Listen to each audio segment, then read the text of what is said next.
అందమైన జీవితం కార్యక్రమానికి స్వాగతం. నమస్తే కళ్యాణ్. నమస్తే మేడం. కళ్యాణ్ గారు, భార్యాభర్తలకి 2 బెడ్రూమ్లు ఒకే ఇంట్లో అంటే ఇష్యూ ఎంత తీవ్రంగా ఉందో అర్థమవుతుంది కదండి.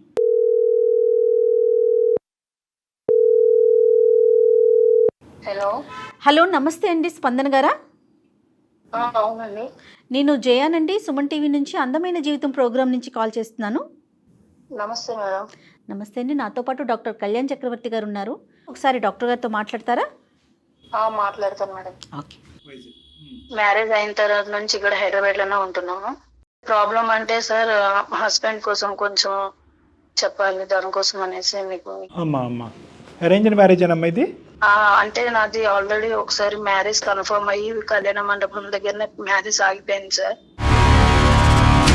ఏంటమ్మా, పీటల దగ్గర ఆగిపోయిందా పెళ్ళి? అవును మేడం, ఇంతకు ముందు ఆల్రెడీ మ్యారేజ్ ఫిక్స్ అయ్యి పెళ్లి కళ్యాణ మండపం మీదనే ఆగిపోయింది. సో టెక్నికలీ స్పీకింగ్ ఇప్పుడు మీ మ్యారేజే ఫస్ట్ మ్యారేజ్ మీకు? ఫస్ట్ మ్యారేజ్ ఇది నాకు. అది ఆగిపోయిన మ్యారేజ్. ఓకేనమ్మా. ఈ పెళ్లి ఆగిపోయినప్పుడు ఇతను కూడా అక్కడే ఉన్నాడా మంటపంలో? లేదు లేదు, వీళ్ళు చుట్టాలు ఉన్నారు. ఆహా. అప్పుడు ఆ అబ్బాయి కూడా సూసైడ్ చేసుకునే మూమెంట్ లో ఉన్నాడు మేడం. ఎవరు? రాకేషా? రాకేష్. ఎందుకమ్మా, అతనికేంటి సమస్య? తను ఒక అమ్మాయికి లవ్ చేశాడు అనమాట. చాలా అంటే ప్రాణంగా అంటే ఎక్కువగా ఇష్టపడ్డాడు ఆ అమ్మాయిని. ఆ అమ్మాయికి హెల్త్ ఇష్యూస్ వచ్చేసి చనిపోయింది మేడం.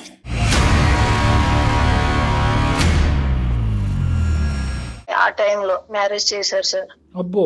ఇంకొక లైఫ్ నాకు దొరికింది అనేసి చాలా అసలు ఆ అమ్మాయి ఊహల్లో నుంచి ఇంకా బయట పడలేదు. రాకేష్ కూడా సూసైడ్ గా ఉన్నాడు అని అన్నారు. మ్యారేజ్ కాకముందు ఆల్రెడీ వేరే అమ్మాయికి బాగా ఇష్టపడి లవ్ చేసుకున్నారు వాళ్ళు. అతను కూడా మ్యారేజ్ దగ్గరలో కూడా వచ్చేసరికి అమ్మాయికి ఏదో ప్రాబ్లం ఉందని అమ్మాయి చనిపోయింది. డిప్రెషన్ లోకి వెళ్ళిపోయి తను చనిపోయే స్టేజ్ కి వచ్చేసాడంట. వాళ్ళ ఫ్యామిలీ మెంబర్స్ నాకు ఈ విషయం మొత్తం చెప్పారు.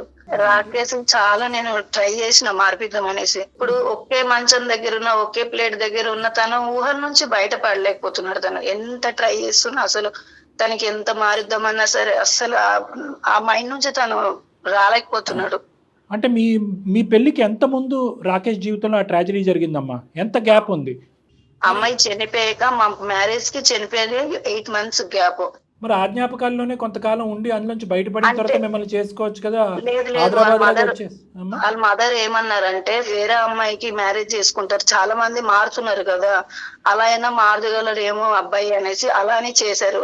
కాకపోతే ఈ విషయం ఏ అమ్మాయి చేసుకుందాం అని ముందుకు వచ్చేసరికి ఈ విషయం చెప్పేసరికి ఆ అమ్మాయి కూడా ఆగిపోతుంది. ఆ టైం అప్పుడు నేనేమనుకున్నానంటే నాకు ఇలా జరిగింది కదా, అబ్బాయికి కూడా ఇలా జరిగింది కదా, ఈ మ్యారేజ్ ఏదో నాకు సెట్ అవుతుంది నేను చేసుకుంటా అనేసి నేను ఒప్పేసుకున్నా. మీరు ఒప్పుకోవటం కరెక్టే, కానీ ఈ రోజు ఆ అబ్బాయి ఎంత ఆపద్బాంధుడులా వచ్చాడు అని అనుకునే లోపే ఈరోజు ఆ అబ్బాయి ముందుకొచ్చి చేసినటువంటి త్యాగం ఏంటి, మీకు జీవితాన్ని ఇచ్చాడా ఇవ్వలేదా అనేది ఒక ప్రశ్నార్థకం అయిపోయింది కదా. ఇప్పుడు ఆ అబ్బాయి ఆ జ్ఞాపకాల్లో ఉంటూ మీతో అబ్బాయి చాలా మంచోడు అండి, చాలా మంచోడు. మంచితనం కాస్త మీకేమి ఇచ్చింది? సంతోషాన్ని ఇచ్చిందా? సుఖాన్ని ఇచ్చిందా? ఈ 1.5 yearలో మంచి జ్ఞాపకాలను ఇచ్చిందా?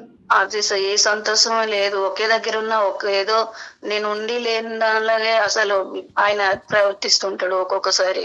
మీ అత్తగారు మామగారికి చెప్పారా ఆ బాధలోంచి మీ అబ్బాయిని బయటేయటం గురించి? నాకు ఇచ్చి పెళ్లి చేశారు, ఇప్పుడు నా దగ్గర ఉండి ఉన్నట్టు లేనట్టుగా ఉన్నాడు, 2 పడవల్లో కాలం. వాళ్ళ పేరెంట్స్ కి చెప్పాను, వాళ్ళు ఏమైనా చెప్తారేమో కానీ ఇప్పటి వరకు కూడా మా పేరెంట్స్ కి అయితే నేను చెప్పలేదు. వాళ్ళ పేరెంట్స్ ఏమంటారమ్మా? వాళ్ళ పేరెంట్స్ తనకు చెప్తూనే ఉన్నారు. ఆ అబ్బాయి కొన్ని హాస్పిటల్లో కూడా చూయించుకుంటున్నారు, ట్రై చేస్తున్నారు కానీ అస్సలు అవ్వట్లేదు. తనకి ఎలా మార్చాలి ఏంది నాకు అసలు అర్థం కాక వాళ్ళ పేరెంట్స్ చెప్తే వాళ్ళు కూడా చాలా బాధపడ్డారు. అసలు ప్రతిరోజు వాళ్ళ మదర్ ఫోన్ చేసి ఇలాగ అమ్మాయిని చూసుకొని ప్రతిరోజు చెప్తూనే ఉంటారండి. సో ఇక్కడ విచిత్రం ఏంటంటే, మేము అందమైన జీవితం మీద చూసే చాలా కేసులకి భిన్నంగా ఇక్కడ అందరూ మంచోళ్ళే. అందరూ అత్తమామలు మంచోళ్ళే, భర్త మంచోడే, భర్త పోగొట్టుకున్నటువంటి ఒక స్వచ్ఛమైన ప్రేమలో అమ్మాయి మంచిదే. ఎటొచ్చి ఏంటంటే చెడ్డోడు ఎవడున్నాడంటే నిన్ను పెళ్లిపేటల మీద చెడగొట్టిన ఆ వ్యక్తి ఒక్కడి చెడ్డోడే తప్ప మా అందరూ మంచోళ్ళే. ఆల్రెడీ నా లైఫ్ ఒకసారి అలా అయిపోయింది. సరే నెక్స్ట్ ఇదైనా సరే మంచిగా అవుతుందేమో అనేసరికి ఇది కూడా ఇలాగ నాకు బాధగా ఉంది చాలా. ఇక్కడ తిట్టడానికి కూడా ఎవరు లేరు, నువ్వు గాని మేము గాని. ఇప్పుడు తిట్టి కోపట్టడానికి కూడా ఎవరు లేరు. కొంతమంది ఆ బాధల నుంచి వెయిట్ చేస్తాను సార్, ఎన్ని రోజులైనా సరే వెయిట్ చేస్తాను. అమ్మ ఉన్నారా? స్పందన, రాకేష్ ఉన్నారా? ఈరోజు సాటర్డే కదా మేడం, ఇక్కడికి ఎక్కడికో బయటకు వెళ్ళినట్టుకున్నారు. ఆఫీస్ ఈ రోజు లేదు, సెలవు. ఓకే, స్పందన కనెక్ట్ చేస్తావమ్మా రాకేష్కి? మేడం నేను మాట్లాడితే మళ్ళీ మీకు నేను వాట్సాప్ చేస్తాను మేడం, మీరే మాట్లాడండి ఒకసారి. మళ్ళీ తనకి నేను ఏదో బాధ మనం పెట్టినట్టు. చేద్దామంటారా? చేద్దామండి.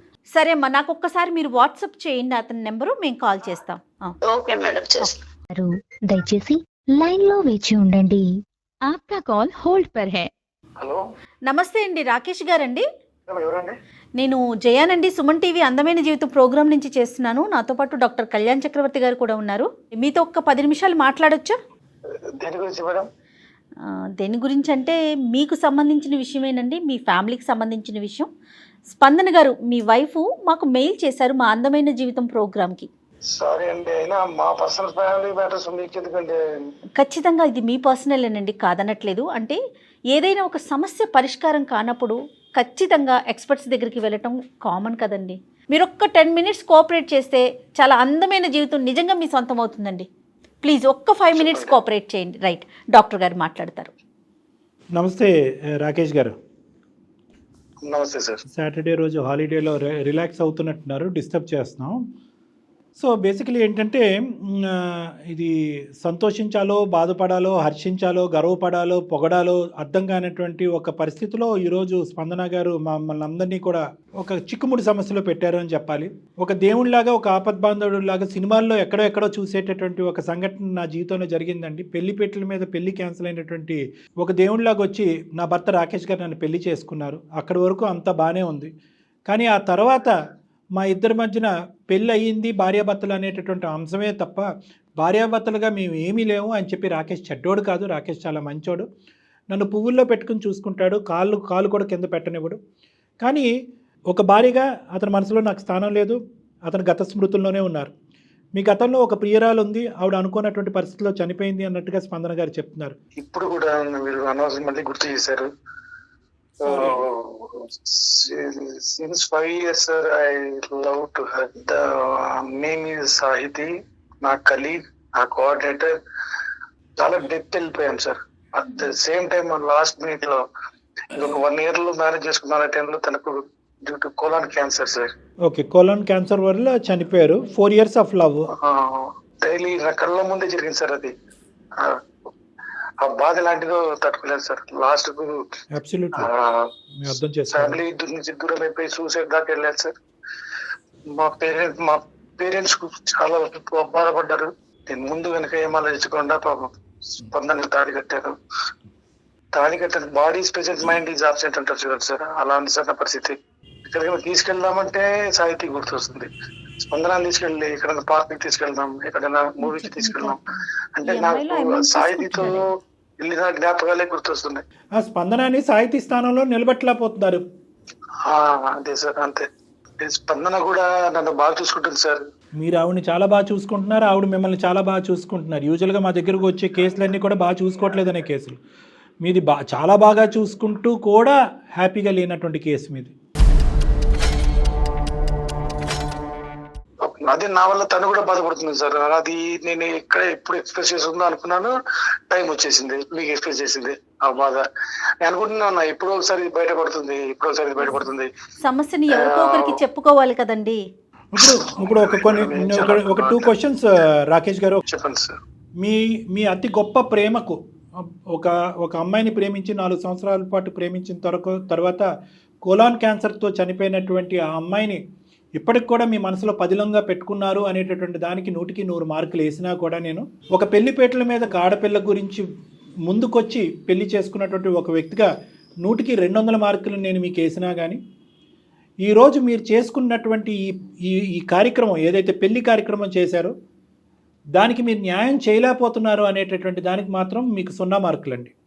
నేను ఇలా మాట్లాడుతున్నానని మీరు ఏమనుకోవద్దు.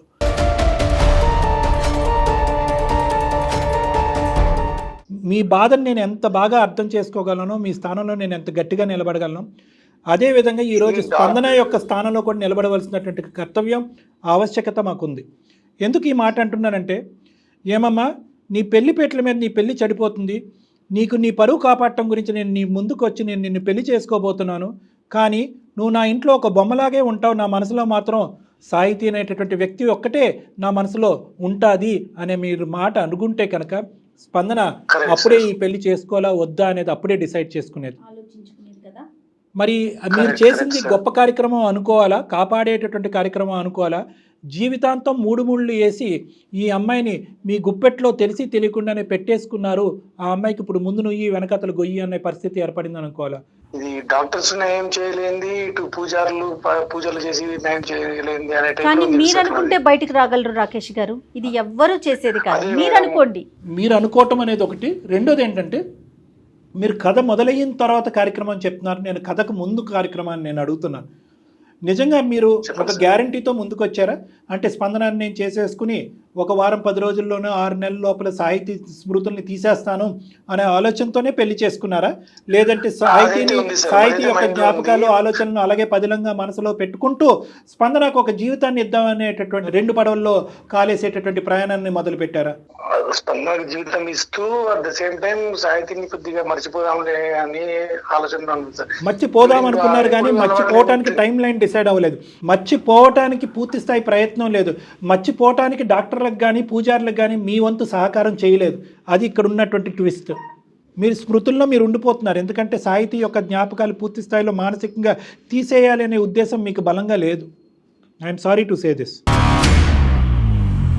తనే నా లోకం అనుకున్నా, తనే నా జీవితం అనుకున్నా, తనే నా సర్వస్వం అనుకున్నా. ఇంకా ఒక సంవత్సరంలో మ్యారేజ్ చేసుకొని జీవితాంతం సంతోషంగా గడుపుదాం అనుకున్నాను. అదే క్షణంలో చెప్పాలంటే. కానీ రాకేష్ గారు ఇక్కడ కొద్దిగా ఇమోషన్ నుంచి ప్రాక్టికాలిటీలోకి వద్దాం. మీ పర్సనల్ ఇష్యూ గురించి మీరు చాలా లోతుగా మాట్లాడుతున్నారు. కానీ ఎప్పుడైతే పెళ్ళి అవుతుందో ఇక్కడ 1 సెంటిమెంట్ కాదు 2 సెంటిమెంట్లు. స్పందనకి మీరు జస్టిఫై చేస్తున్నారా? స్పందన జీవితాన్ని మీరు జస్టిస్ ఇస్తున్నారా? కాపాడాలనేటటువంటి ఒకే ఉద్దేశం సరిపోతుందా? జీవిత భాగస్వామ్యం కింద తన పక్కన జీవితాంతం మానసికంగా నిలబడాలి అనేటటువంటి చర్యలో ఉండాలా మీరు?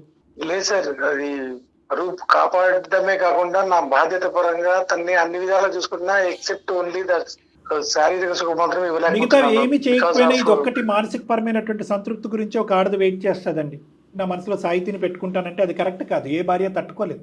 నిజంగా ఇదే కండిషన్ ఉంది అనుకుంటే కనుక ఆ అమ్మాయి ఆ రోజు పరువు పోగొట్టుకోవటానికన్నా రెడీ అయి ఉండేది, కానీ ఈ పెళ్లిలోకి వచ్చి ఉండేది కాదేమో అని నేను అనుకుంటున్నా. ఎందుకంటే కనుక సమాజానికి ఏదైనా సమాధానం చెప్పుకోవచ్చు, తప్పుడు ప్రచారం చేసే సమాజానికి. కానీ ఇలాగా మనసులో ఒకరికి స్థానం, పెళ్లిపేటల మీద ఇంకొకరికి స్థానం అనేటటువంటి ఈ ఉద్దేశం మీకు ఉంది అని అనుకుంటే కనుక ఆ అమ్మాయి అసలు మీ ప్రయాణానికి ఒప్పుకునేదేమో కాదు. మీ బాధను చూసి మేము జాలి పడట్లేదు అని అనట్లేదు, మీ బాధ మా బాధ కాదని అనట్లేదు. కానీ అది వేరే టాపిక్, ఇది వేరే టాపిక్. మీరు సాహితీ గురించి ఆలోచించేటటువంటి దాంట్లో 10వ వంతు కూడా ఈరోజు స్పందన గురించి ఆలోచించట్లేదు. అవ్వదు, పూజారుల వల్ల అవ్వదు, డాక్టర్ల వల్ల అవ్వదు కాదు. అసలు మీ వల్ల అవుతుందా లేదా చెప్పండి. సాహితీని నేను చెప్తాను, నెక్స్ట్ 10 డేస్లో సాహితీ అనేటటువంటి స్మృతుల్ని మీ మనసులోంచి మానసికంగా తీసేసేటటువంటి ప్రయత్నం డాక్టర్ కళ్యాణ్ చక్రవర్తి చేస్తాడు అని అంటాను. మీరు రెడీయా? నేను ఈ లోటు లేకుండా చేసుకున్నాను. సార్ చెప్పినట్టుగా అది ఎప్పుడో గతంలో జరిగిపోయింది, అది జరిగిపోయింది. మన లైఫ్ స్పాయిల్ చేద్దాం అనుకుంటున్నారా చెప్పండి? లేదు లేదు స్పందన, మాక్సిమం నేను ట్రై చేస్తూనే ఉన్నా. అక్కడ నెక్స్ట్ మంత్ కూడా ప్లాన్ ట్రిప్ చేశాను, హనీమూన్ ట్రిప్ చేశాను. బట్ చూడాలి మరి ఆ టైంలో ఎట్లా ఉంటుందో. అదే వాళ్ళు మీ దురదృష్టం. 1.5 year తర్వాత నెక్స్ట్ మంత్ మీ హనీమూన్ ట్రిప్. సరే, ఇప్పుడు నేను ఒకటే అడుగుతున్నానండి. ఆవిడ బాధ అంటే మీరు చూసారా మీ ఇద్దరు ఎలా మాట్లాడుకుంటున్నారో? మీరిద్దరు ఇప్పుడు ఎంత స్వీట్గా మాట్లాడుకుంటున్నారో చూసారా? ఆవిడ మిమ్మల్ని రిక్వెస్ట్ చేసుకుంటుంది, మీరు సైలెంట్గా మీరు ఏమంటున్నారంటే బుజ్జిగించుకుంటూ రిక్వెస్ట్ అలాగేనన్నా అలాగే చేద్దాం అనుకుంటున్నారు. ముందుకు వెళ్ళట్లే బండి. ఇది మాటల వరకే వస్తున్నాయి సార్, చేతుల దాకా వచ్చేటప్పటికి నాకు మళ్ళీ సాహిత్యం వచ్చేస్తుంది దగ్గరికి వచ్చేటప్పటికి.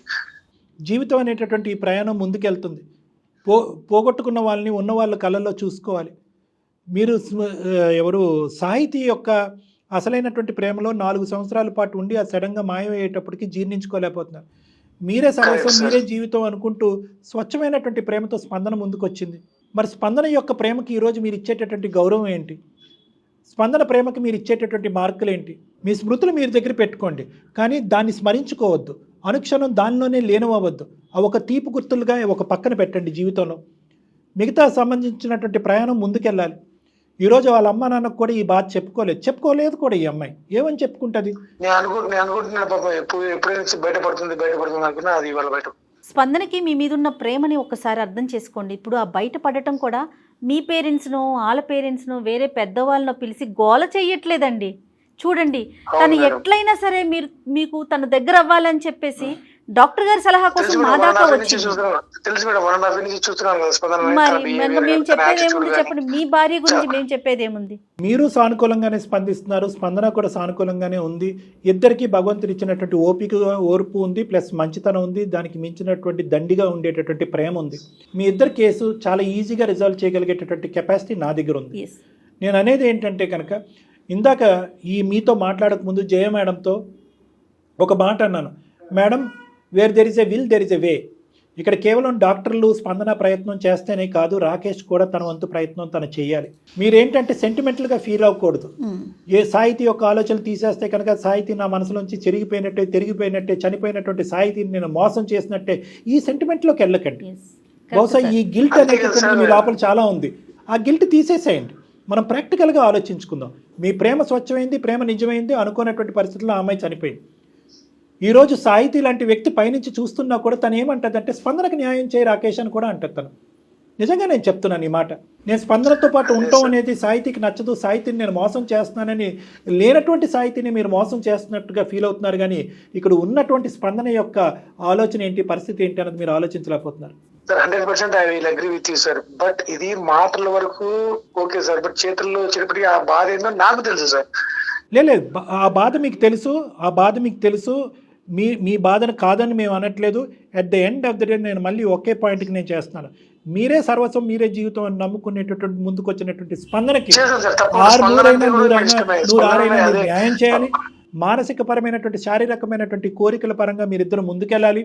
రాకేష్, నేను నిన్ను సాహితీని మర్చిపోమని అనట్లే. సాహితీ జ్ఞాపకాలు మీ జీవితాంతం ఉంటాయి. కానీ అందులో లీనమవుతూ స్పందనని నిర్లక్షించకుండా ఉండేటటువంటి విధంగా నేను మీతో పాటు ప్రయాణం చేసి మీకు హెల్ప్ చేయగలను. నేను దానికి మీరు రెడీగా ఉన్నారా? Okay sir, I will try my level best. Yes, మీరు చేయగలుగుతారంటే yes. 100% I will come to. ఎందుకంటే మేడం, నేను సాహితీని మర్చిపో అంటే ఆ మర్చిపో అనేటటువంటి పదమే అతనికి నచ్చట్లేదు బహుశా. అవును కళ్యాణ్ గారు, ఇదేంటి సాహితీని ఏంటి ఇంత ప్రేమించినటువంటి నేను మర్చిపోవటం ఏంటి అనేటటువంటి అతను నచ్చట్లేదు. కాబట్టి నేను కాన్సెప్చువల్గా ఏమన్నానంటే, మర్చిపోవటం అనేది నిజంగా అది కరెక్ట్ కాదు మేడం. అంటే ఆలోచనల్ని, జ్ఞాపకాలని వేరే ఆలోచనలను జ్ఞాపకాల ద్వారా డైల్యూట్ చేయగలం, కానీ తీసేయటం అనేది ఉండదు. నీ పేరేంటయ్యా అంటే రాకేష్ అంటాడు. తన పేరు తనకు ఎలా గుర్తుందో, తను చనిపోయేంత వరకు సాహితీ అనేటటువంటి పేరు కూడా అతని మనసులో అలాగే పదిలంగా ఉంటుంది, గుర్తుంటుంది. దాన్ని మనం తుడిచేయలేం. కానీ ప్రయారిటీస్, జీవితంలో మనం ముందుకెళ్ళేటటువంటి క్రమంలో ప్రయారిటీస్ ఉంటాయి. చనిపోయినటువంటి వాళ్ళ దగ్గరే మన జీవితాలు చనిపోలేం కదా. సో ఇక్కడ ఏంటంటే స్పందన యొక్క ఇంపార్టెంట్, స్పందన పాయింట్ ఆఫ్ వ్యూలోంచి ఈ మ్యారేజ్, స్పందన ఏమి కోరుకుంటుంది, స్పందనకి నేను ఏమి ఇవ్వగలను. ఒకే రోజు ఇంత ఇవ్వక్కర్లేదు. ప్రతిరోజు స్పందనకి మీరు ఏమి ఇవ్వగలరు? ఒక 2 ప్రేమపూరితమైనటువంటి మాటలు, ఒక 2 అవసరాలు చూసుకోవటాలు, ఒక చిన్న ట్రిప్ బయటకు వెళ్ళటం, మీరిద్దరు శారీరకంగా భార్యాభర్తలుగా ఉండటం. ఈ 5 to 10% ప్రతిరోజు యాడ్ అవుతే స్పందన కడుపు నిండిపోదు? 100% అండి. మీరు మనసులో బలంగా అనుకోండి, దానికి డాక్టర్ గారు మీకు యాడ్ ఆన్ అవుతారు. ఫస్ట్ మీరు బలంగా అనుకోండి, దానికి మళ్ళీ చెప్తున్నా డాక్టర్ గారు యాడ్ ఆన్ అవుతారు. ప్లీజ్ అమ్మ, ఇక్కడి వరకు అతను ఒప్పుకున్నారు, ప్రయత్నం అయితే ఖచ్చితంగా చేస్తాను అన్నారు. మనస్ఫూర్తిగా ఒక 3వ వ్యక్తికి ప్రయత్నం చేస్తాను అనేటటువంటి మాట అన్నారు. కాబట్టి ఇది శుభసూచకం అమ్మ. ఖచ్చితంగా మంచి జరుగుతుంది. మీరు ఇదే ఓర్పుని, ఓపికని, సహనాన్ని కంటిన్యూ చేయండి. నిరాశ నిస్పృహ చెందొద్దు. ఇంకెంతకాలం సాహితీని మనసులో స్పందనను బయట పెట్టి ఎంతకాలం నా భర్త బయట ఉంటాడు అనే ఆలోచనలోంచి వచ్చేసేయండి మీరు. ఎందుకంటే కనుక మీరిద్దరూ రావాలమ్మా, కౌన్సిలింగ్ అనేటటువంటి దానికి ఇద్దరు రండి. ఇద్దరు రావాలంటారా? ఎందుకంటే హ్యాపీ టు హియర్ దట్ అండి, చాలా సంతోషంగా అనిపిస్తోంది. థ్యాంక్స్ ఫర్ అండర్స్టాండింగ్ అండి. పెద్ద మనసుతో అర్థం చేసుకున్నారు. మీరెవరండి మా పర్సనల్ వ్యవహారంలో అని మీరు ఒక మాట అన్నా కూడా పర్వాలేదు. మీరు వాస్తవానికి ఏంటంటే ఇటువంటి ఇంటర్వెన్షన్, ఇటువంటి కాల్ లోపల మీరే ఎక్స్పెక్ట్ చేస్తున్నట్టుగా నాకు అనిపిస్తుంది. అంటే స్పందనకు చేయలేకపోతున్నాను, ఏంటిది అనేటటువంటి తర్జన భర్జనకి అతనికి కూడా గిల్ట్ ఉంది. ఎటొచ్చి దేవుడు ఇచ్చినటువంటి వరం లాగా ఆవిడ మాకు ఈమెయిల్ పంపించడం, ఆవిడ కాంటాక్ట్ చేయటం, ఆవిడ సమస్య కాకుండా ఇంకా పైపెచ్చు మీ సమస్యను కూడా క్లియర్ చేసినటువంటి వేదికగా మేము మారాం. చాలా సంతోషం అండి. స్పందన యాజ్ ఎర్లీ యాజ్ మీరు మీ హస్బెండ్ రండమ్మా, ఓకేనా? ఓకే మేడం, చాలా చాలా థ్యాంక్స్ మేడం సార్, చాలా thanks sir. Thank you so that's much. Okay, all the best. Thank you so much Rakesh గారు. ఇంతసేపు మా హస్బెండ్ అసలు మాట్లాడతారని కూడా అనుకోలేదు. మీరు చాలా- అదే హ్యాపీగా ఉండండి, all the best. Okay sir. Right అండి. గాడ్ బ్లెస్ యూ, తొందరలోనే Thank you, కలుద్దాం. madam. God bless you. అమ్మయ్య. మీరు అన్నట్లుగా డాక్టర్ గారు అతనికి కూడా మనసులో ఉంది, నేను ఏదో తప్పు చేసినా, తనకి పూర్తిగా న్యాయం చేయలేకపోతున్నా అన్న ఆ కన్సర్న్ అయితే తనలో ఉన్నట్లుంది. అంటే ఏంటంటే మేడం, యూజువల్గా రాకేష్ ఉన్న స్థానంలో అంత ధైర్యంగా వెళ్ళి ఇలాంటి అంశాలకి సలహా అడగలేరు. ఏమైనా నీకు బుద్ధి ఉందా లేదా, భార్యను పక్కన పెట్టుకుని వేరే అమ్మాయిని ఆలోచించుకుంటూ ఎలా ఉంటావు అని ఎవరన్నా ఖండిస్తారేమో అనేటటువంటి అలజడితో కూడా అంటే అతను ఇక్కడ ముందుకెళ్ళాడు. ఎవరిని కలవాలన్న ఒక నాలెడ్జ్ కూడా ఉండాలి. ఇప్పుడు మీలాంటి ఎక్స్పర్ట్స్ అనుకోండి 4 రకాలుగా ఆలోచించి Correct, సమస్యను ముందుకు తీసుకెళ్తారు. Correct, madam. ఎవరి దగ్గర పడితే వాళ్ళ దగ్గర చెప్పారనుకోండి, మీరు అన్నట్లు ఇట్లాగే మాట్లాడేస్తారు. అదే మేడం. సో చాలా సంతోషం అండి, మంచి వేదికకి వచ్చారు వాళ్ళు. డెఫినెట్గా వాళ్ళతో ఒకసారి మాట్లాడే ప్రయత్నం తప్పకుండా. చేద్దాం.